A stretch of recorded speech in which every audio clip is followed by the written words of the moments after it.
Track wrestling here, World Team Training Camp with 5-time World and Olympic champion Jordan Burroughs. I think it was this wall, wasn't it, in 2013? That it was actually the back one on that backside. Okay. There. Yeah. It took you out. It did. It was an interesting time period, but what's funny is I'm always reflecting on that, and the wrestling room's changed drastically since then. Remember, this used to be the weight room here, these 4 mats, and we used to just have this back strip on this far side here. But I think about the hunger that I displayed at that age, and like just always being willing to put it on the line, and I didn't want to lose that sprint. And it cost me a broken ankle and a surgery and a lot of heartache for a period of time, but it also made me a legend in the process. I tell you what, I think of some of the greatest sporting feats ever, and to me that's one of the greatest. Oh, thank you. I appreciate that. Does that ever blow your mind? With 28 days later, you won a world title? I lived it, so I got to see the step-by-step process of how I went through it. And I think, yes, in the moment, because there were time periods where I'm like, I can't do this. This is impossible. There's no way. I don't feel up to wrestling, particularly because I am a guy that is very, I don't want to say necessarily like OCD, but the way I feel ultimately gives me confidence in my preparation leading into a tournament. So I'm like, I feel great, my body's good, my weight cut was good, and then you walk in with a broken ankle, it changes everything, right? Because you don't feel good. I couldn't really get on the mat and drill and wrestle, so my weight cut wasn't super good. I came and we didn't tell anyone, so when I arrived, the news broke and everyone was asking me questions, seeing what I was doing, how this whole thing went down. It was overwhelming, both physically and emotionally at the time, but like for me, I just wanted to wrestle. I just wanted to wrestle in that moment, and fortunately, I was able to get it done. You think something like that could stay secret in 2019?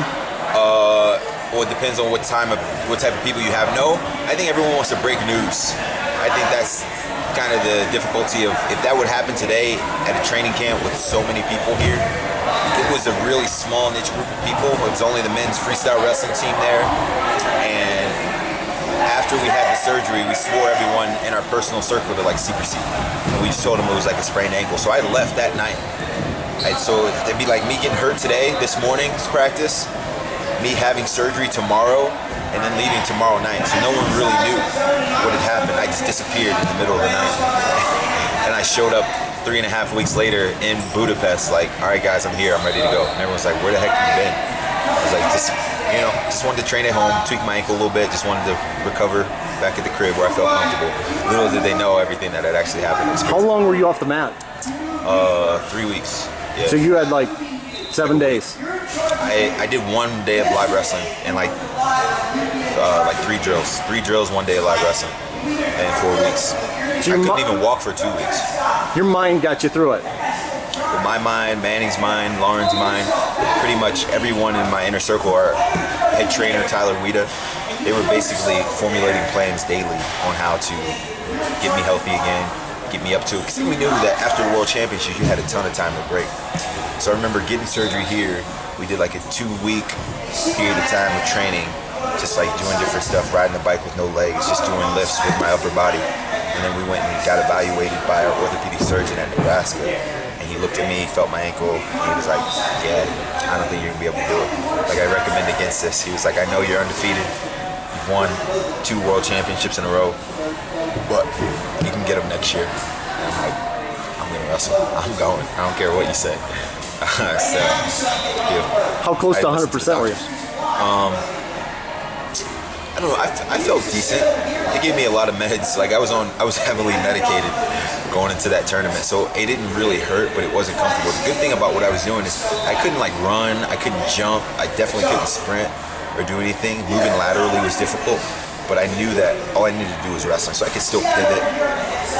But I wanted to keep people off my ankle, so I just taped it heavily, took a ton of meds, and went out there and tried to do my thing. The good thing, it was the very last training camp of the year. So it was 4 weeks before the World Championship, so I was in the best shape of the entire year. So it wasn't like I'd lost anything or I needed to get back in shape. I was in amazing shape going into the event. It just so happened that I was hurt, so I was peaked already, and I could just maintain for that 3.5-week cycle leading up to the event. I didn't really need much, so almost like rejuvenated me. It took a lot of pressure off of me physically. While these guys were here grinding, putting in simulation days, getting down the weight, training hard, I was back at home just like doing stance and motion and riding a bike. That was pretty much it. Might be like asking which kid do you like more, but you look back on your 5 golds. Does that hold a little extra special place with you? Yeah, that one was special. Paris was still the most special for me. Paris was amazing because after everything that happened to me in Rio and then coming back to not only rebuild myself mentally and psychologically, I lost a lot of confidence. I lost a lot of support from the fans. I felt like people gave me like this stigma that I carried around. There was always this empathy and it's just, I was a charity case, right? They were like, oh, we're sorry, JB, like you'll get him next year. And there was another spectrum of people that were like, you're too old, like it's over, he'll never be as good again, he'll never win, he'll never medal. But for me, I just really dug down deep and tried to get back to a place where I knew I was good. And I took about 2 months off where I didn't wrestle at all. Like I didn't even want to be around the sport because I was so humiliated after that performance.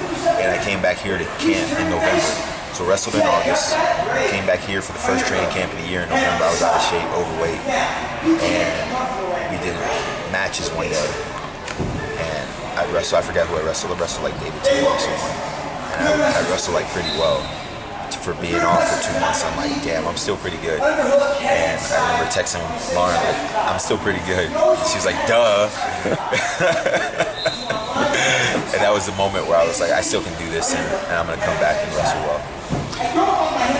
I think probably a lot of people in the wrestling community in the United States felt that. Yeah. Like felt it with you, what you were going through. I think, especially after that emotional interview that I gave after I walked off the mat, I think a lot of people, that resonated with a lot of individuals that have had goals that they set out to do and didn't achieve them. Or the hardest thing about what we do is our humiliation and our failures are all public.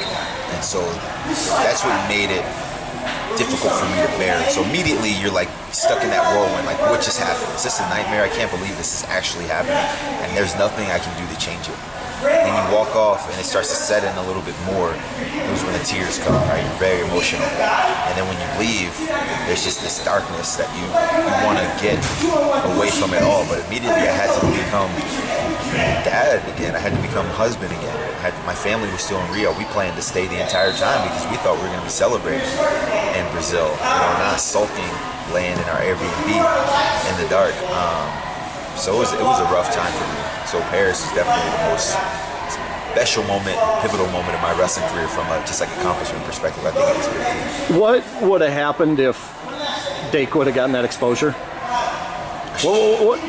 Where would you have been? Where would you be right now, you think? I honestly don't know. I honestly don't know. I would probably consider retirement and just moving on. It's insane that the margin of error is so small. 5 seconds left in the match, and had he exposed me, he goes on to the World Championships, probably wrestles extremely well, possibly becomes a world champion, and my life looks completely different. But I was able to defend, not only go on to the World Championships, win another World Championships, and have it be the most special moment to me of my career. And it's pretty amazing when you look at it from that perspective, because it was so close. It was so close. And this year, right, you went 3 matches, but you never really felt like it was like, okay, JB's gonna come back here. But like I think in that Dake series, you were like, it's over. Like there's a change of guard here. And so it was a unique time period for me, and I was fortunate to pull it out.